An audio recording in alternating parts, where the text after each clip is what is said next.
Pep Guardiola is a tactical genius, an incredible manager. And I think he's going to get a lot more appreciation and recognition when he retires because right now, all of his critics just love to talk about the fact that he already joined pre-established big clubs that had a lot of money to spend. But I promise you, no matter how much money you spend, it takes a special level of manager to be able to win 5 league titles in the last 6 years in the English Premier League, which is deemed by most pundits as the toughest league in the world. I think there was even a quote from Sir Alex Ferguson when Pep first was signed by Manchester City that it won't be as easy for him here as it was at Bayern Munich and Barcelona. And he's come in and he's absolutely conquered this league and this country. He conquered Spain, winning a three-peat in the league there. He conquered Germany, winning a three-peat in the Bundesliga. And now, in the Premier League, he's done another three-peat. Pep Guardiola, the greatest manager of all time, in my opinion. Firstly, if he does win the treble with Manchester City, it won't be the first time he's won a treble with a team. Barcelona in 2010 and 2011 conquered it. I mean, that was one of the best teams in world football. It's one of the most iconic teams when you look at it. And even despite how good this City team is, I still think that team was his best project. But the fact that he's going to be able to do it twice speaks volumes to his quality as a manager. I mean, this is a feat that even if you did it once, it's incredible. But Pep might actually do it twice. In his entire career, Pep Guardiola has only lost 3 league titles. Do you know how incredibly impressive that is? Even if you are managing the top teams, there's always competition. For you to only miss out 3 times, it's a testament to his longevity and his greatness. And the impact he's had in all of these leagues in 3 different countries is insane. Before Pep arrived in England, 86 points usually won you the league. After Pep's arrival, you needed 95 points. In Spain, the average league winner had 81 points. Over Pep's 4 years, it was 96. In Germany, 5 years before Pep, the average winner had 77 points. During his time, it's 86. It's just a testament to how incredible he's been in all these different kinds of leagues. And I've always said it, domestically, the league is the best way to judge a manager because it measures consistency, it measures longevity. In a cup competitions, you can hit form and peak at the right time. You can get lucky. But in the league, you cannot get lucky over 38 games.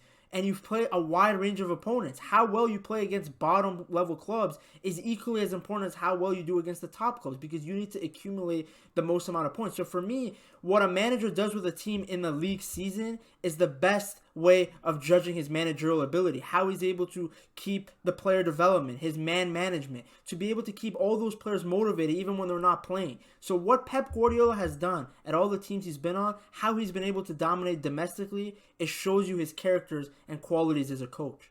Let's talk about the number one criticism that Pep Guardiola gets, is that he's a bald fraud who can't win without spending a lot of money. And it's just a very silly narrative.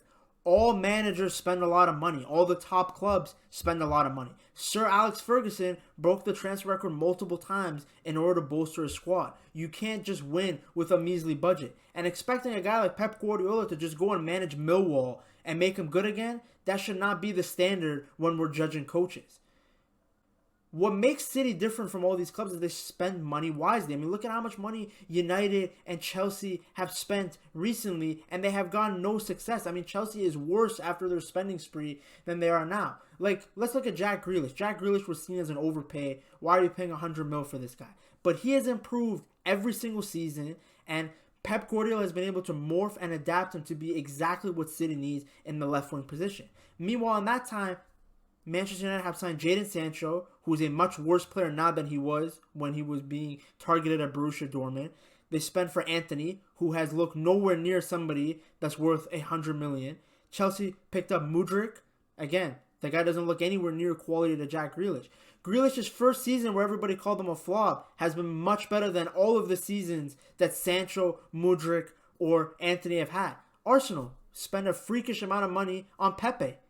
Where's Pepe now? He's back in Ligue 1. So City has just been very smart with their spending. And then on top of that, City and Pep in general have done a great job developing these players. I mean, Akanji at Borussia Dortmund was not the player he is now. He was actually known as a bit of a defensive liability on a Borussia Dortmund team that loved to leak goals. Nathan Ake came from Bournemouth.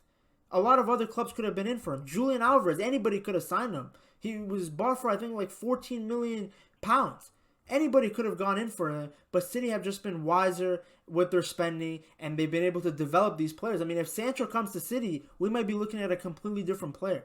I believe there's a lot of players on this Manchester City team that had they joined a different club, a different system, or weren't playing under Pep, would either be underutilized or would just not look nearly like the players they are now. I mean, João Cancelo, when he was playing in his prime under Pep in that left back spot, looked like the best fullback in the world. And now that he's left Manchester City, he's having a hard time getting games at Bayern Munich. He was benched for the Portugal national team for Dalot.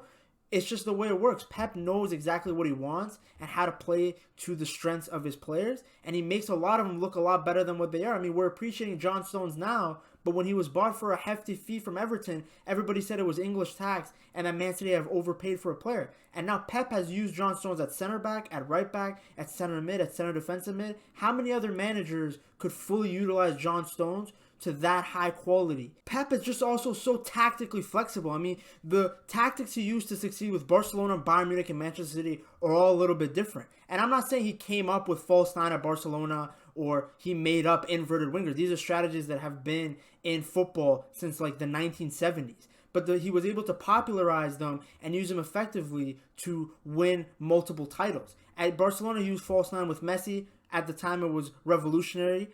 Then he started to use fullbacks in midfield. He started with Philipp Lahm at Bayern Munich, and then he comes into City and does it first. He starts with the inverted fullback, Cancelo coming in and switching to a back three. And then this year he was able to succeed at times where he was just literally running four center backs. John Stones coming in, and the left back was also a center back in the form of either Nathan Ake or Akanji at times. His ability to use different tactics and succeed just shows that he's not a one-trick pony. It's not just tiki-taka every single time. That's what succeeded with Barcelona. The way his Bayern team played, the way City played, drastically different, but equally as entertaining, and more importantly, equally as effective.